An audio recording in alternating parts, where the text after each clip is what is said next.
World best viewers अस्सलाम वालेकुम। अल्लाह आपके घरों में ढेरों ढेर रहमतें बरकतें नाजिल फरमाए और जायज़ ख्वाहिशात को जल्द अज जल्द पूरा करे। आज मैं आपके साथ शेयर करने वाली हूँ चीज़ी बेक्ड क्रीमी पास्ता रेसिपी। बहुत मज़े का, बहुत इजी बनता है और जब आप इसे एक दफ़ा बनाएंगे ना तो आपके टेबल की जो रौनक है ना वो दोबाला हो जाएगी और हर कोई इसको खाना चाहेगा और हर कोई इसकी तारीफ़ के बगैर नहीं रहेगा। मतलब बहुत मज़े का बनता है। तो वीडियो को लास्ट तक देखें ताकि कोई भी इम्पोर्टेंट स्टेप आपसे मिस ना हो। और अगर चैनल को आपने सब्सक्राइब नहीं किया तो सब्सक्राइब कीजिए। वीडियो को लाइक करना बिल्कुल ना भूलिए। बिस्मिल्लाहिर्रहमानिर्रहीम जी। 1.5 किलो चिकन लिया मैंने, इसे अच्छा सा वॉश कर लिया। इसमें जा रहा है नमक हस्बे ज़ायका और दालचीनी का पाउडर, इसमें हाफ़ टी स्पून मैंने डाला है। हल्दी डाल दी है 1 टीस्पून के बराबर और मैंने इसमें डाल दिया है गरम मसाला 1 टीस्पून और कुटी हुई लाल मिर्चें भर के डाली हैं मैंने 1 टेबलस्पून, काली मिर्चें 1 टेबलस्पून और खुश्क धनिया पाउडर मैंने इसमें डाला है तकरीबन 1.5 टेबलस्पून के बराबर। और अब इसमें मैं शामिल कर रही हूँ दही 1 प्याली के बराबर। इन सब चीज़ों को अच्छे तरीके से हमने कर लेना है मिक्स। मैंने इसमें स्पाइसेस ना बड़े हाथ खोल के डाले हैं क्योंकि बाकी किसी चीज़ में स्पाइसेस नहीं जाएंगे, सिर्फ चिकन में ही जाएंगे। और मैं ये चाहती हूँ कि हमारे पाकिस्तानी टेस्ट के अकॉर्डिंग ना इसमें थोड़ा सा टेस्ट होना चाहिए, बिल्कुल फीका फीका सा ये नहीं होना चाहिए। अच्छा जी व्यूवर्स, अगर आपके पास टाइम है तो आधे घंटे के लिए इसको मैरिनेशन के लिए छोड़ दें, अदरवाइज़ मेरी तरह फ़ौरन ही चूल्हे पे रख दें। हल्की सी फ्लेम पे इसको रखेंगे और ये अपना ही पानी रिलीज़ करेगा और उसी में हमने इसको कुक कर लेना है। जब पानी रिलीज़ हो जाएगा तो तेज़ आंच करके हम इसका पानी ड्राई कर लेंगे। और चूल्हा ऑन करते वक्त आपको पता है हम दुआ पढ़ते हैं, अल्लाहुम्मा अजिरनी मिनन नार, अल्लाह जहन्नुम की आग से बचाए। और आप भी पढ़ा करें जब भी चूल्हा ऑन करें या आग के करीब जाएँ ताकि आपको बहुत सारी नेकियाँ मिलें और मेरे लिए सदका जारिया हो।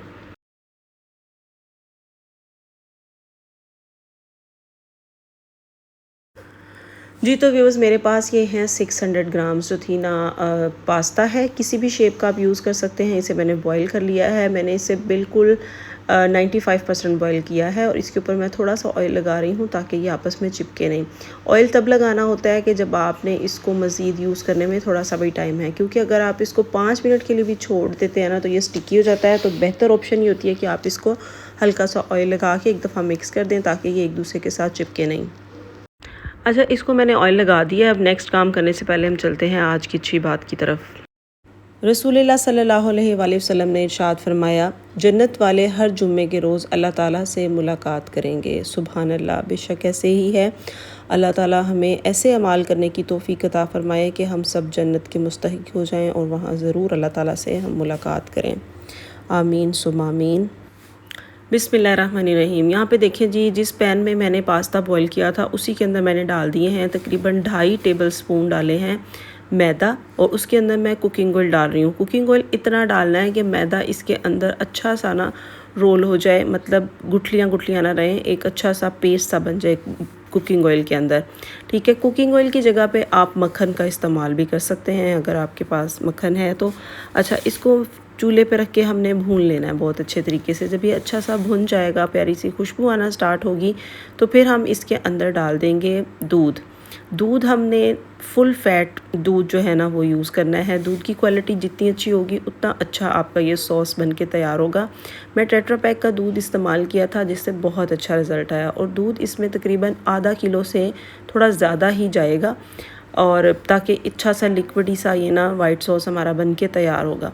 दूध डालते जाएं और साथ साथ हिलाते जाएं। यहाँ इस स्टेज पे मैंने ये किया था कि चूल्हा बंद कर दिया था, क्योंकि अगर चूल्हा ऑन रहेगा तो फिर ये बहुत जल्दी जल्दी थिक होना स्टार्ट हो जाता है। पैन गर्म था इसलिए मैंने चूल्हा बंद कर दिया और हैंड विक्स के साथ इसको अच्छा सा ब्लेंड कर लिया ताकि लम्स फ्री हो जाए।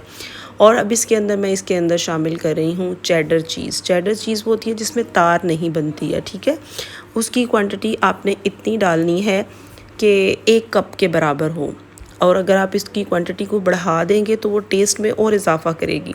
क्वांटिटी को कम करेंगे तो वो टेस्ट उसका थोड़ा सा हल्का आ जाएगा, ठीक है। तो इसलिए आपके पास जितनी चेडर चीज़ है वो आप इसके अंदर डाल दीजिए और इसको मिक्स कर दें। ख्याल रखिएगा कि इसके अंदर हमने मोज़रेला चीज़ नहीं डालनी, वो फिर तारदार बन जाता है जो कि मज़े का नहीं लगता और देखने में भी इतना अच्छा नहीं रहता। अब यहाँ पे हस्बे ज़ायका नमक डालेंगे और मिक्स हर्ब्स डालेंगे इसमें तकरीबन 1 टीस्पून और साथ ही मैंने थोड़ा सा इसमें ना ऑरिगेनो और थाइम भी डाल दिया था, ठीक है। वो भी डाल के इसको मिक्स कर लें और अब इसके अंदर आप अगर चाहें तो क्रश्ड मिर्चें डाल दें अगर आप ज़्यादा स्पाइसी खाना चाहते हैं। मैंने क्रश्ड मिर्चें नहीं डाली, मैंने सिर्फ ब्लैक पेपर का यूज़ किया है, वो मैंने 1 टीस्पून भर के इसमें डाल दिया। अच्छा, अब मैं इसके अंदर शामिल कर रही हूँ थोड़े से ऑलिव्स। जितने आपको पसंद हैं उतने ही आप इसमें डाल लीजिए। अगर आप कम डालना चाहते हैं तो कम डाल दें, ज़्यादा डालना चाहते हैं तो ज़्यादा डालें, और अगर आप इसको स्किप करना चाहते हैं तो स्किप कर दें। ब्लैक, ग्रीन जो भी ऑलिव आपके पास हैं वो डालें। अगर डालेंगे तो बहुत अच्छा टेस्ट आता है अगर आप इसको पसंद करते हैं। तो इसके अलावा मेरे पास पड़ी हुई थी हैलोपिनोस, उनको मैंने छोटे छोटे टुकड़ों में काट के इसके अंदर डाल दिया, क्योंकि अगर मैं फुल बड़े ही डाल दूँगी ना तो वो एकदम से अगर मुंह में जाएगी तो वो बाज़-औक़ात बच्चों को नहीं अच्छी लग रही होती, लेकिन इसको कट करके डालते हैं तो इसका बहुत अच्छा फ्लेवर आता है। तो इसलिए मैंने इसे ना थोड़ा सा डाल दिया था। ये भी आप अपने टेस्ट के अकॉर्डिंग डाल सकते हैं या फिर स्किप भी कर सकते हैं। अच्छा जी, इस तरह से हमारा वाइट सॉस जो है वो बन के एकदम तैयार हो चुका है। इतनी क्वांटिटी आपने ज़रूर बनानी है तो आपकी डिश का बहुत ही ज़बरदस्त फ्लेवर आएगा। जी, तो वर्ल्ड बेस्ट व्यूवर्स, यहाँ पे देखिए मैंने सर्विंग डिश ले ली है जिसके अंदर कि मुझे सर्व करना है। उसमें मैंने सेट कर दिया है पास्ता, और ऊपर अब मैं कुक्ड किया हुआ जो चिकन था जिसे मैंने स्टीम कर लिया था वो मैं इसके अंदर सारा सेट कर दिया, एक लेयर उसकी आ गई है। अब मेरे पास कुछ शिमला मिर्चें हैं वो डाल दी हैं मैंने, प्याज काट के डाल दिया है। ये सब वेजिटेबल्स जो हैं ये ऑप्शनल हैं और इनकी क्वांटिटी भी आप पे डिपेंड करती है, आप ज़्यादा भी डाल सकते हैं और कम भी। अब हमने जो सॉस बना के रेडी किया था वो सारा इसके ऊपर हमने पोर कर देना है, और आप देख सकते हैं सॉस हमारा कितना ज़बरदस्त सा बना है। वाइट सॉस ये बहुत सी रेसिपीज़ में यूज़ होता है, लेकिन इस रेसिपी की तो ये जान है। तो आपने इसको बहुत अच्छे से बनाना है, लम्स फ्री बनाना है, इंशाल्लाह आप देखिएगा कि ये रेसिपी बहुत मज़े की बन के तैयार होगी। अच्छा, एक काम करना है आपने कि ये लेयरिंग का काम करते करते आपने दुरूद शरीफ पढ़ते रहना है। दुरूद शरीफ पढ़ने से ये होता है कि खाने में बरकत और खाने वालों में प्यार होता है। साथ ही हमें थकावट का एहसास नहीं होता, और किचन का काम करते करते हम बहुत सारी नेकियां समेट लेते हैं। और अब लास्ट पे मैं इसके ऊपर डाल रही हूँ एक लेयर मोज़रेला और चेडर चीज़, मेरे पास मिक्स है, उसकी एक पूरी जो है ना लेयर लगा देनी है। जी, तो चेडर चीज़ और मोज़रेला चीज़ की लेयर लग गई। उसके बाद मेरे पास फ्रोज़न पड़ी हुई थी कलरफुल कैप्सिकम्स, मैंने वो भी इसके ऊपर लगा दी हैं।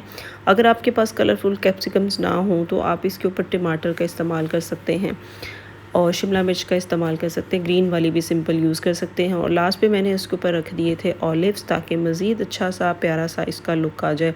हालांकि ऑलिव्स हमने अंदर भी डाले हुए हैं, लेकिन ऊपर थोड़ा सा गार्निश करने के लिए। और बिल्कुल लास्ट पे मैंने इसके ऊपर थोड़ा सा थाइम और ऑरिगेनो स्प्रिंकल कर दिया था टेस्ट के लिए। और फिर हमने इसको बेक करना है ओवन में। मेरे पास ओवन है तो मैं इसे ओवन में बेक कर रही हूँ। लेट्स सपोज़ आपके पास ओवन नहीं है तो आप एक बड़ा सा पतीला लें, उसे चूल्हे पर रख दें, अच्छे से उसको गर्म करें, और फिर उसके अंदर एक स्टैंड रख दें, और फिर इस डिश को ऊपर रख दें स्टैंड के और ढक दीजिए, और 20 मिनट के लिए हल्की आंच पे इसको ढक के रख दें, तो आपका बहुत अच्छा सा बेक हो जाएगा। अगर आप पतीले की ऑप्शन भी अवेल नहीं करना चाहते तो फिर इसे माइक्रोवेव में आप 5 से 7 मिनट के लिए इसको गर्म कर लीजिए, तो ऊपर से जो आपकी चीज़ है वो अच्छे से मेल्ट हो जाएगी और बहुत ही ज़बरदस्त फ्लेवर देगी। उम्मीद करती हूँ कि आज की मेरी ये रेसिपी आपने बहुत पसंद की होगी। ज़्यादा से ज़्यादा इसको शेयर कर दीजिए, लाइक कर दीजिए, और चैनल को सब्सक्राइब करते हैं अगर आपने नहीं किया। तो फिर मिलूँगी अपनी वीडियो में, तब तक के लिए मुझे और मेरी टीम को अपनी दुआओं में याद रखिएगा। Thank you so much for watching my channel. Have a good day. अल्लाह हाफिज़।